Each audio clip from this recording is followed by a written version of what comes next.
தேவன் இரக்கம் உள்ளவராக, மனதுருக்கம் உள்ளவராக, நீடிய சாந்தம் உள்ளவராக, பொறுமையுள்ளவராக, அன்பு நிறைந்தவராக இருக்கிறார். தேவன் என்றால் ஏதோ ஒரு சக்தி மட்டும் கிடையாது.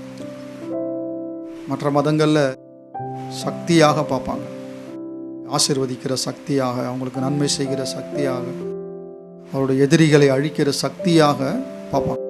கடவுளுக்கு சக்தினே பேர் வச்சுருப்பாங்க. கடவுள் எப்படிப்பட்டவர் என்கிறதான விளக்கம் அவங்களுக்கு இல்லை. ஏனென்றால் அதற்குரிய வார்த்தைகள் இல்லை, வேதம் இல்லை. தேவன் யார் என்று அவர்களுக்கு தெரியாது. தேவன் யார் என்று தெரியாததுனால தான் அவர்கள் நினைக்கிறபடி ஒரு உருவத்தை செய்து அதை வணங்குகிறார்கள் என்று வேத வசனத்தில் வாசிக்கிறோம். இயேசுதான் வழி, இயேசுதான் சத்தியம், இயேசுதான் ஜீவன்.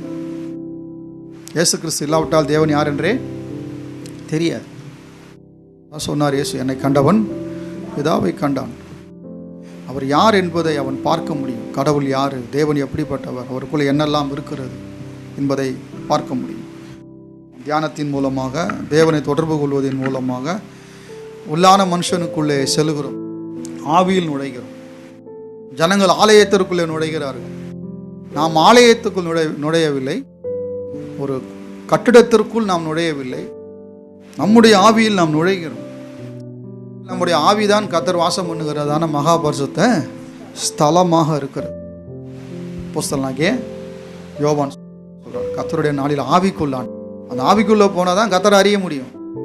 உள்ளார்ந்த ஒரு அறிவு, ஆழமான ஒரு அறிவு தேவனை பற்றி.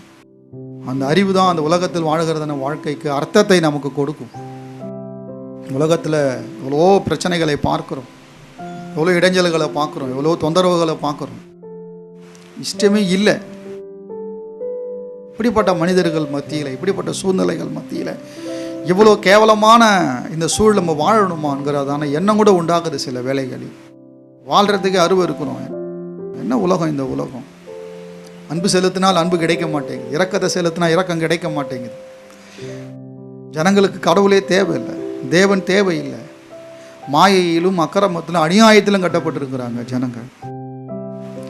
நீதிமான்களை கேலி செய்கிறதான உலகம், உத்தமர்களை கேலி செய்கிறதான உலகம்.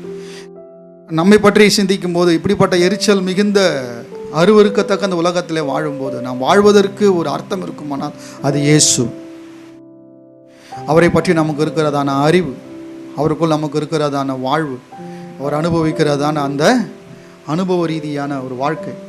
இல்லாவிட்டால் ஏன் எழுந்து கொள்ளுகிறோம், ஏன் சாப்பிடுகிறோம், ஏன் தூங்குகிறோம் என்பதற்கு என்ன இருக்காது, அர்த்தமே இருக்காது.